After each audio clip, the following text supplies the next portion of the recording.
حکومت جو ہے وہ ملاقات کرنے نہیں دیتی. ہم دیکھتے ہیں کہ روزانہ کبھی عمران خان کی بہنیں، کبھی چیف منسٹر سہیل آفریدی اور کبھی وکلا جو ہیں وہ اڈیالہ جیل کی طرف جا رہے ہوتے ہیں، انہیں راستے میں روک دیا جاتا ہے. اور جب مرضی ہوتی ہے تو جو جیل ٹرائل کا جو نظام شروع کیا تھا اس جیل ٹرائل کو بھی منسوخ کر دیا جاتا ہے. لمبی لمبی تاریخیں دے دی جاتی ہیں. کبھی کبھی جو ہے آدھی رات تک جیل ٹرائل جاری رہتا ہے. جی ہاں. اور کبھی کبھی جو ہے مہینوں جو ہے جیل ٹرائل ملتوی کر دیا جاتا ہے. اب تو تقریباً 1 مہینہ ہو گیا ہے، سماعت ہی یعنی کہ نہیں ہوئی. کوئی سسٹم، کوئی شیڈیول ابھی تک طے نہیں ہوا. اور ہمارے اسلام آباد ہائی کورٹ کے ججز جو ہیں وہ جناب چیف جسٹس سرفراز ڈوگر آج کل اپنی بلڈنگ کی تلاش میں ہیں. کبھی G10 جا رہے ہیں، انسپیکشن کر رہے ہیں، پیچھے ہاتھ باندھے ایسے گھوم پھر رہے ہوتے ہیں. آج ملاقات ہوئی ہے آپ کی ان سے؟ نہیں، ملاقات تو نہیں ہوئی. اور ایسا لیکن یہ ہے کہ جو ویڈیوز میں ہمیں دیکھنے کو مل رہا ہے اس سے تو یہ لگتا ہے کہ ان کو بالکل کوئی پرواہ نہیں ہے کہ ہائی کورٹ کے احکامات کو کوڑے دان میں پھینک رہا ہے سپرنٹینڈنٹ جیل اڈیالہ. ان کو کوئی پرواہ نہیں ہے کہ عدالت کا کوئی عزت ہوتی ہے، کوئی وقار ہوتا ہے. یہ وہ ججز ہیں جو شاید سمجھتے ہیں کہ عزت جو ہے وہ جج کی ہوتی ہے، عدالت کی نہیں ہوتی. تو اپنی عزت کی خاطر تو وہ نئی عمارتوں کا معائنہ کر رہے ہیں کہ ہائی کورٹ نے کہاں شفٹ ہونا ہے، مگر ان کو یہ احساس نہیں ہے کہ ہائی کورٹ بلڈنگ سے نہیں ہوتی، نئی عمارتوں سے نہیں ہوتی. عدالتیں جو ہیں وہ اپنے فیصلوں سے بنتی ہیں.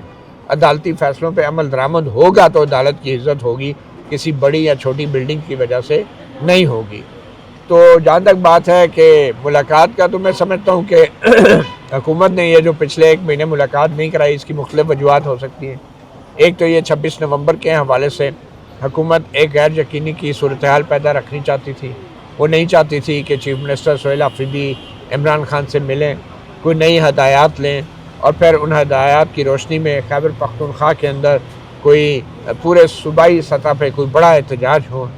وہ نہیں چاہتے تھے کہ عمران خان کے جو ہیں جو کارکن وہ عمران خان سے ملیں. PTI کی قیادت اور 27ویں آئینی ترمیم جو منظور ہوئی ہے اس کے اوپر وہ عمران خان کا رد عمل بھی سامنے آنا چاہیے.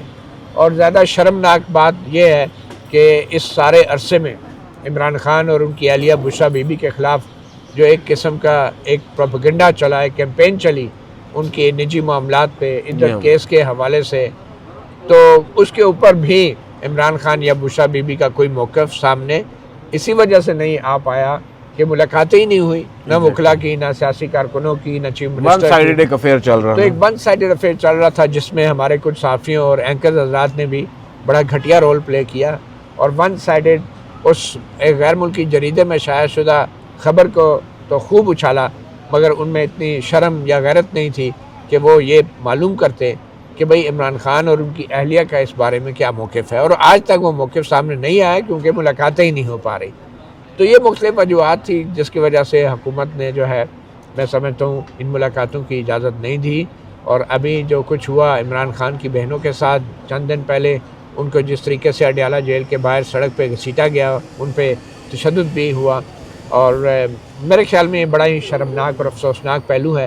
لگتا یہ ہے کہ ریاست نے یہ بتا دیا ہے ایک قسم کا اپوزیشن جماعتوں کو کہ ریاست جو بھی چاہے وہ کر سکتی ہے. یہ عدلیہ، یہ ججز، یہ پارلیمنٹ، یہ حکومت، یہ سب ریاست کے غلام ہیں. آپ بات کر رہے ہیں نا ابھی عدالتوں کی، بالخصوص اسلام آباد ہائی کورٹ کی، تو ہم بات کر لیتے ہیں وفاقی آئینی عدالت کی جو اب قائم ہو چکی ہے 27ویں آئینی ترمیم کے نتیجے میں. جب اس عدالت کے سامنے اسی عمران خان کے ایک وکیل نے یہ کہا کہ بھئی میں مقدمے کے اوپر ہدایات لینا چاہتا ہوں اپنے موکل عمران خان صاحب سے، تو آپ حکم دے دیں تاکہ اتھارٹیز میری ملاقات کروا دیں. تو ہماری تو وفاقی آئینی عدالت یا ان کے چیف جسٹس جو ہیں وہ کہتے ہیں کہ یہ ہمارا معاملہ ہی نہیں ہے، یہ آپ اس عدالت میں جائیں جس عدالت نے انہیں سزا دی ہے، ہم کیوں آرڈر کریں اس کے اوپر، ہمارے لیے یہ متعلقہ چیز ہی نہیں ہے. تو سنجیدگی کا یہ عالم ہے، جبکہ میں سمجھتا ہوں کہ وہ ایک بڑا ہی ایپیکس فورم بنایا گیا ہے. اگر اعلیٰ عدلیہ کی جانب سے اس طرح کا کوئی آرڈر آتا ہے تو میں سمجھتا ہوں کہ اس کے اوپر ایک بڑا پازیٹیو میسج جاتا کہ یار دیکھیں ایک اچھا فیتھ شو کیا گیا ہے. لیکن اب وہ شو کرنا بھی، جو آپٹکس ہیں ان کے اوپر بھی اب دھیان نہیں دیا جا رہا، اب وہی کرنا ہے جو کرنا ہے. دوسری چیز جو ہم آج ڈسکس کرنا چاہ رہے ہیں سر کہ لیکن یہ آئینی عدالت اور ملاقاتوں کے حوالے سے جو یہ بات چل رہی ہے، جس امین الدین نے یہ کہا کہ ہمارا ملاقاتیں کروانے کا کام نہیں ہے. کتنی شرمناک بات ہے کہ خود کو آئینی عدالت کہتے ہیں. بنیادی انسانی حقوق کے نفاذ کی ذمہ داری بھی اس آئینی عدالت کے پاس ہے. ٹھیک ہے، ماسوائے اس کے کہ ان کے سامنے کوئی درخواست کرے تو وہ کر سکتے ہیں. پھر مکمل انصاف کا اختیار بھی آئینی عدالت کے پاس ہے. اور زیر سماعت معاملے کے اندر 187 کے تحت تو ایک وکیل نے اگر کہہ دیا کہ جناب میری اپنے کلائنٹ کے ساتھ ملاقات تو کرائے نا، تاکہ میں آپ کے سامنے آئینی عدالت کے سامنے پیش ہو سکوں اور انسٹرکشن لے سکوں، اور آئینی عدالت کہتی ہے نہیں جی اب یہ اختیار جو ہے ٹرائل کورٹ کا جج طے کرے گا. یعنی کہ آئینی عدالت کے سربراہ کہہ رہے ہیں کہ ٹرائل کورٹ کا جج طے کرے گا کہ آئینی عدالت میں کس وکیل نے پیش ہونا ہے نہیں ہونا. آئینی عدالت میں جو ملزم ہے وہ کوئی درخواست دائر کر سکتا ہے یا نہیں، کیونکہ وکیل جیل میں قید ملزم سے ملاقات ہی نہیں کر پا رہا، تو اس کا مطلب یہ ہے کہ آئینی عدالت میں بھی آنے کی ضرورت نہیں ہے. اب خود کو تو سب سے اعلیٰ ترین عدالت کہتے ہیں آئینی عدالت، لیکن ان کی کارروائی بھی جو ہے وہ اب ٹرائل کورٹ کے ایک متحد جج کے کارروائی سے مشروط ہے اور منسلک ہے. تو یہ اپنے اختیارات تو ایک تو پہلے ہی دے دیے تھے، ٹھیک ہے، کہیں اور کسی اور کو، اور اب جو ہے اپنی ماتحت عدلیہ کے ججز کو کہتے ہیں کہ وہ اگر اجازت دیں گے تو آپ پیش ہوں گے، اگر آپ نے انسٹرکشن نہیں لی تو پھر ہم کچھ نہیں کر سکتے. یعنی کہ آئینی عدالت کی کارروائی بھی اب مشروط ہو گئی ہے ٹرائل کورٹ کے جج کی اس اجازت سے جس کے تحت ایک وکیل نے اپنے کلائنٹ کو ملنا ہے. ایگزیکٹلی آپ کی بات درست ہے. اچھا، ایک چیز بڑی اہم ہے جو کل نواز شریف صاحب نے گفتگو کی ہے. نواز شریف صاحب نے اپنی اس گفتگو کے اندر بیسیکلی تو میری دانش میں، آپ اس کے اوپر اپنی رائے دیجیے گا، جسٹیفائی کیا ہے گزشتہ 2 سالوں سے جو کچھ پاکستان میں ہو رہا ہے. ایک پرٹیکولر سیاسی جماعت عمران خان اس کے سربراہ، ان کے ساتھ جس طرح انہیں جیل میں رکھا گیا، ان کی پارٹی کی قیادت کو جیل میں رکھا گیا، ان کے ساتھ جو غیر انسانی سلوک روا رکھا جا رہا ہے، 1 ماہ سے ملاقات نہیں ہو سکی، ان کے اہل خانہ کی ایون وکلاء کی نہیں ہو سکی.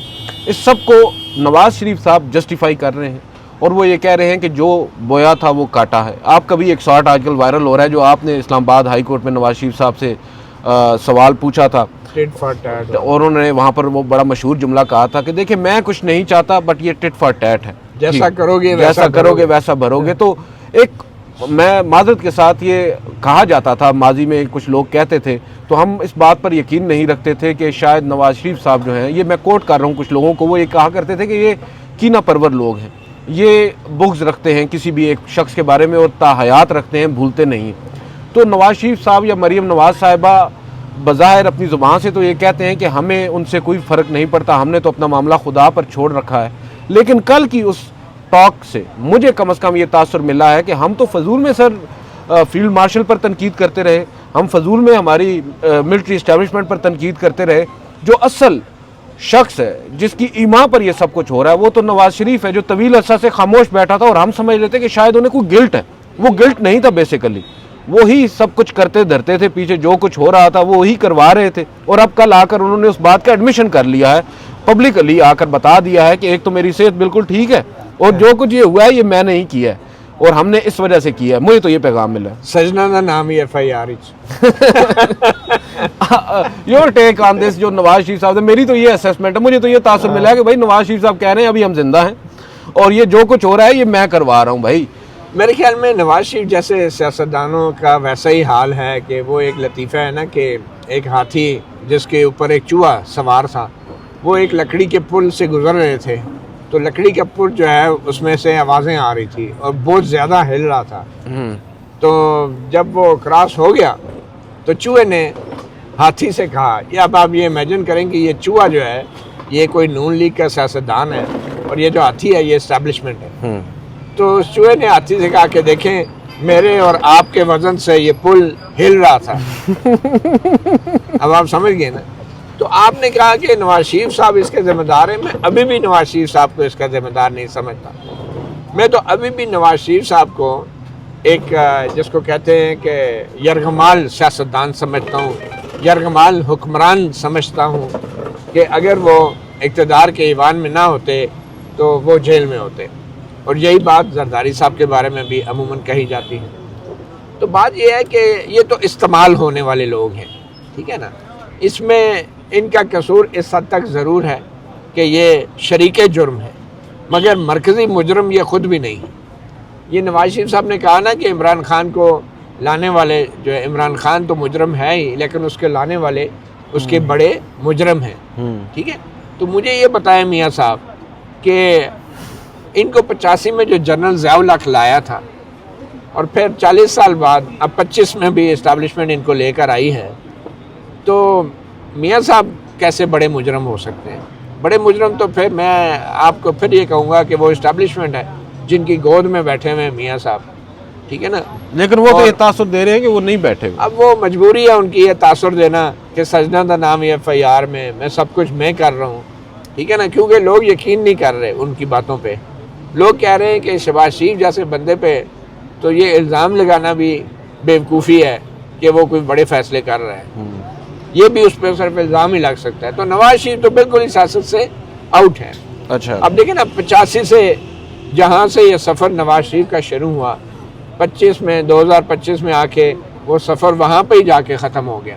وہ کہتے ہیں نا، پہنچی وہیں پہ خاک جہاں کا خمیر تھا. اس کا پنجابی میں بھی ایک بڑا اچھا محاورہ ہے. نہیں اس کو آپ رہنے دیں. اس کا دوسرا مصرع ہے اتھے آن کھلوتی. ٹھیک ہے، تو میں اب کیا ان سے کہوں، کیا سفر ہے؟ لوگ دن بدن بڑھتے ہیں، گرو کرتے ہیں. سیاست دان جو ہے وہ وقت کے ساتھ اگر وہ اپنی عزت اور ریپوٹیشن نہیں بناتا، بلکہ وہ ریپوٹیشن اس کی کم ہوتی ہے وقت کے ساتھ ساتھ، تو اس کا مطلب ہے وہ پھر سیاستدان تو نہیں ہے. وہ کچھ اور سب کچھ ہو سکتا ہے، وہ سیاستدان نہیں ہو سکتا. ایک 3 دفعہ کا منتخب وزیر اعظم، اور وہ بھی آسان ٹارگٹس ڈھونڈ رہا ہے. کبھی ججوں کو برا بھلا کہتا ہے. اب دیکھیں نا، جسٹس عطا من اللہ یہ کون تھے؟ یہ وہ جج ہیں جنہوں نے مریم نواز اور نواز شریف کی سزاؤں کو معطل کیا تھا. اور آج وہ جج اس لیے استعفیٰ دے رہے ہیں کہ اسی نواز شریف کی جو 27ویں ترمیم ہے اس کی وجہ سے عدلیہ قید ہو کے رہ گئی ہے. عدلیہ سپریم کورٹ کو تقسیم کر دیا گیا ہے، ختم کر دیا ہے. ٹھیک ہے، تو جسٹس عطا من اللہ استعفیٰ دے کے گھر چلے گئے، جسٹس منصور علی شاہ گھر چلے گئے. اور میں حیران ہوں، ایک 3 دفعہ کا منتخب وزیر اعظم جس نے 6 ایٹمی دھماکے کیے اور 3 دھماکے اس کی اپنی حکومت کے ساتھ بھی ہوئے، تو وہ بندہ اس قابل نہیں ہے کہ اپنے سامنے میڈیا کو بٹھا کے، صحافیوں کو بٹھا کے ان کا سامنا کرے، ان کے سوالات کا جواب دے سکے. اتنا بڑا لیڈر خود کو کہنے والا، وہ سامنے کس کو بٹھا رہا ہے؟ اور جو ضمنی انتخاب میں 2-3 بندے ان کے جیت گئے، ان کو بٹھا کے نا او بڑی تقریر کر رہا ہے، جی یہ ثابت ہو گیا، وہ ثابت. او بھائی، ضمنی انتخاب تھا، 2-4 سیٹیں تھی، PTI کا بائیکاٹ تھا، باقی ہری پور میں اور لاہور میں جو آپ جیتے ہیں وہ بھی ساروں کو پتہ ہے. تو اس پہ اتنا فخر. آپ مزہ آتا کہ آپ 8 فروری کے الیکشن میں جیتے ہوئے اپنے تمام اراکین پارلیمنٹ کو بٹھا کے ان کے سامنے سر اٹھا کے بات کرتے نا کہ 8 فروری کا جو مینڈیٹ ہے اس سے ثابت ہو گیا. آپ ضمنی انتخابات کی 6 سیٹوں سے ثابت کر رہے ہیں کہ عمران خان کا بیانیہ جو ہے دفن ہو گیا. اس کا مطلب ہے آپ کو بھی پتہ ہے نا کہ 8 فروری کا جو بیانیہ تھا، جو 8 فروری کا جو مینڈیٹ ہے وہ چوری شدہ ہے. اس لیے، اور دوسری بات یہ ہے کہ بھائی آپ لوگ، بہت سے ایسے ملک میں واقعات ہوئے ہیں جس کے اوپر نواز شریف جیسے بندے کو اپنا رائے دینی چاہیے تھی، اپنا موقف دینا چاہیے تھا. وہ آگے جناب ہر دفعہ یہ جو کچھ سیاستدان ہوتے نا عدیل، وہ اینٹی اسٹیبلشمنٹ نہیں ہوتے. ان کی سرشت میں ہی نہیں ہے، ان کے DNA میں ہی نہیں ہے کہ وہ اینٹی اسٹیبلشمنٹ ہو. لیکن کیا وہ ان کو اینٹی اسٹیبلشمنٹ کی کھجلی کرتے رہتے ہیں، وہ کھجلی رہتی ہے ان کو. ٹھیک ہے نا. تو میاں صاحب بھی ان سیاستدانوں میں سے ہیں کہ ہر سال 2 سال بعد نا فائدے سارے اٹھاتے ہیں. ان کی سیاست کا آغاز اسٹیبلشمنٹ کی جولی سے ہوا اور اختتام ہی اسٹیبلشمنٹ کے پٹے پہ ہوگا. تو اور بات یہ کرتے ہیں کہ جناب عمران خان کو لانے والے بڑے مجرم ہیں، اور حالت یہ ہے کہ اس بڑے مجرم کا نام لینے کی بھی ضرورت نہیں ہے. نواز شریف کو اتنی ہمت نہیں ہوئی کہ جناب باجوہ کا نام لے، جناب فیض کا نام لے. وہ ایک دفعہ وزیر آباد میں انہوں نے لندن سے جو تقریر ماری تھی، ٹھیک ہے، اس کے بعد پھر بھگتا بھی، اس کے بعد آج تک ہمت نہیں ہوئی. لیکن ابھی بھی وہ کھجلی ہوتی ہے کہ جو لائے تھے عمران خان کو. اس میں کوئی شک نہیں کہ عمران خان کو لایا گیا تھا. اس میں کوئی شک نہیں کہ کافی حد تک جو کچھ عمران خان کے ساتھ ہو رہے ہیں یہ بیسیکلی یہ بھی وہی کرتا رہا نواز شریف، اس کے کوئی شک نہیں. لیکن ایک 3 دفعہ کا وزیر اعظم جو ہے وہ میرے اور آپ کی طرح بیٹھ کے رونا دھونا کرے گا، ٹٹ فار ٹیٹ، جیسا کرو گے ویسا بھرو گے، اور اپنے آپ کو قائد اعظم کا وارث کہتے ہیں، ٹھیک ہے، اور قومی لیڈر کہتے ہیں. یار قومی لیڈر کی ایسی چھوٹی سوچ نہیں ہوتی کہ جیسا کرو گے ویسا بھرو گے. یار اس سے آگے چلو، اس سے نکلو، قوم کو کوئی راستہ دکھاؤ. ووٹ کو عزت دینے کی بات کرتے ہیں تو جتنی بے عزت ووٹ ہوئی ہے پاکستان میں نواز شریف کی پارٹی کے ہاتھوں، اس سے زیادہ بےزتی تو میں سمجھتا ہوں نواز شریف کی بطور وزیر اعظم بھی نہیں کی ہوگی اسٹیبلشمنٹ نے آج تک. چلے تو دیکھیں میں یہ سمجھتا ہوں کہ Nawaz Sharif has no future, اور نون لیگ کو پتہ چل گیا ہے یہ ان کا آخری موقع ہے، اس لیے وہ ایک اقتدار کی چلتی بس کے پائیدان سے لٹک رہی ہے کہ وہ اپنی منزل پہ کہیں پہنچ جائے. اچھا، لاسٹلی میں یہ جاننا چاہوں گا کہ سہیل آفریدی صاحب نے گزشتہ روز وہاں پر خطاب بھی کیا، آپ نے سنا. اب کیا آپ کو لگا ہے، آپ کی اسیسمنٹ کیا ہے کہ پاکستان تحریک انصاف، کیونکہ اس وقت عمران خان کے بعد اگر پاکستان تحریک انصاف کے کارکن کسی کی طرف دیکھ رہے ہیں تو وہ سہیل آفریدی ہیں، ریزونیٹ کرتے ہیں ان کے ساتھ کہ وہ ہم میں سے ہیں. ایک مہینہ تو تقریباً ہو چکا ہے، زیادہ ہو چکا ہے عرصہ ان کو وزیر اعلیٰ منتخب ہوئے ہوئے. جو انتظار کر رہی تھی پاکستان تحریک انصاف کے ایک لانگ مارچ ہوگا یا احتجاج ہوگا یا عملی طور پر کوئی کوشش ہوگی، ایک تو ہمیں وجہ سمجھ میں آتی ہے عمران خان سے رابطہ نہ ہونا، ان سے بات چیت نہ ہونا، ان کا پیغام ان تک نہ پہنچنا، اس ڈیلے کی وجہ سمجھ میں آتی ہے. دوسری جانب آپ کیا دیکھتے ہیں، 26 نومبر آ کر گزر گیا ہے، ایک جلسہ وہاں پر کیا گیا ہے، تقریب رکھی گئی ہے، اس سے آگے آپ کیا ہوتا دیکھ رہے ہیں سیاسی منظرنامے کے اوپر پی ٹی آئی کی جانب سے؟ دیکھیں سہیل آفریدی بھی ایک ایسے وقت میں خیبر پختونخوا کے وزیر اعلیٰ بنے ہیں جب ان کی جو سیاسی جماعت ہے وہ بالکل ملبے کا ڈھیر بنا دی گئی ہے. جو عہدیداران ہیں، آدھے سے زیادہ لوگ جو ہیں وہ سزا یافتہ ہیں، کنوکٹڈ ہیں، جیلوں میں پڑے ہوئے ہیں. کارکنوں کے خلاف جو ہیں سینکڑوں کے حساب سے کوئی 9 مئی کے مقدمات ہیں، کوئی 26 نومبر کے مقدمات ہیں. دہشت گردی کی عدالتوں میں گھسیٹا جا رہا ہے ان کو.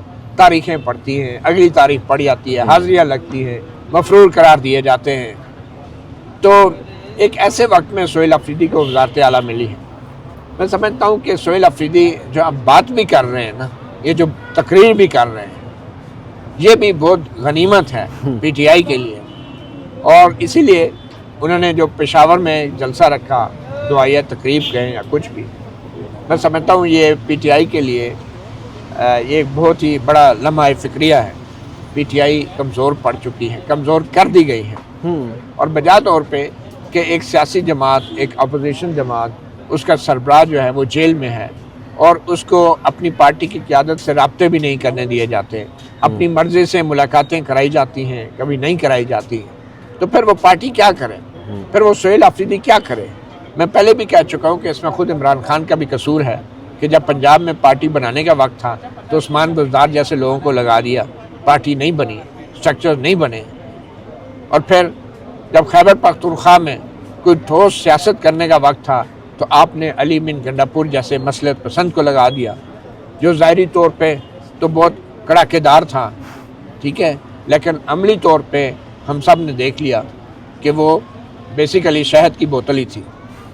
تو بات یہ ہے کہ پی ٹی آئی ایک ایسے وقت میں سہیل آفریدی نے پی ٹی آئی کی قیادت سنبھالی ہے. میں ابھی بھی یہ بات کہوں گا، اور آپ سے میں نے پہلے بھی یہ بات کی تھی کہ اس وقت پی ٹی آئی اگر پورے صوبے میں پہیا جام ہڑتال نہیں کرا سکتی، شٹر ڈاؤن ہڑتال نہیں کرا سکتی جیسے کہ آزاد کشمیر میں ہوا تھا، تو پھر پی ٹی آئی کو سوچنا ہوگا کہ آنے والے وقت میں وہ کہاں کھڑی ہوگی. یہ بہت بڑا ایک امتحان ہے. اور میں سہیل آفریدی کو جانتا ہوں، وہ ایک اسٹوڈنٹ لیڈر ہیں، نوجوان ہیں، پرجوش ہیں، توانائی سے بھرپور ہیں. تو بطور وزیر اعلیٰ مجھے لگتا ہے کہ پولیس بھی جو ہے یا تو ان کے کنٹرول میں نہیں ہے، یا پھر جو ہے تو پولیس کے کنٹرول میں کچھ نہیں ہے. اور وہ اس بات کا اظہار میڈیا سے گفتگو میں فرما چکے ہیں کہ ان کی پولیس کو بھی کئی جگہوں پہ دہشت گردوں کے خلاف کارروائی کرنے کی بھی اجازت نہیں ہے. اور وزیر اعلیٰ خیبر پختونخوا جو ہے وہ اپنی سیاسی جماعت کو اگر کے پی کے میں آپ بچانا چاہتے ہیں تو پھر اس کا واحد طریقہ یہ ہے کہ کم از کم اپنے صوبے کی حد تک وہ جتنے کالجز اور یونیورسٹیز ہیں وہاں پہ طلبہ یونینز کی بحالی کے لیے فوری اقدامات کریں.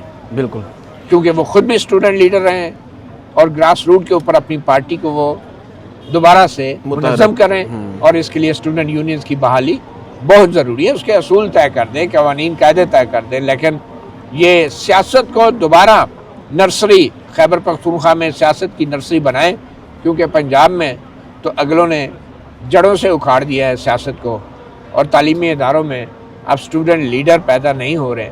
اب تعلیمی اداروں میں جو ہے وہ بلائنڈ فالوورز پیدا ہو رہے ہیں, اور جس کو کیا کہنا چاہیے کہ بہت ہی شیلو قسم کی سوچ کے ساتھ نوجوان نسل کو تیار کیا جا رہا ہے, جس میں ان کے ذہن میں سیاستدانوں, سیاسی جماعتوں اور جمہوریت کے حوالے سے شکوک و شبہات پیدا کیے جا رہے ہیں. تو خیبر پختونخوا میں سمجھتا ہوں جمہوریت کے حوالے سے, سیاست اور جمہوریت اور سیاسی جماعتوں کے اور آئین اور پارلیمنٹ کے مستقبل کے حوالے سے بطور صوبہ ہماری آخری امید ہے. بہرحال دیکھتے ہیں, اب 7 تاریخ کو بتایا جا رہا ہے ایک جلسے کا اہتمام کیا جا رہا ہے, اور وہاں سے پھر نئی تحریک کا اعلان بھی ممکنہ طور پر ہو سکتا ہے. دیکھتے ہیں, لیٹ سی. آج کا دن بھی بڑا اہم ہے سر. آج ملاقات دوبارہ اس کے لیے جائیں گے سہیل افریدی صاحب اڈیالہ جیل, اور ملاقات کی کوشش کریں گے. ملاقات ہوتی ہے یا نہیں ہوتی یہ بھی معلوم ہو جائے گا وقت آنے پر.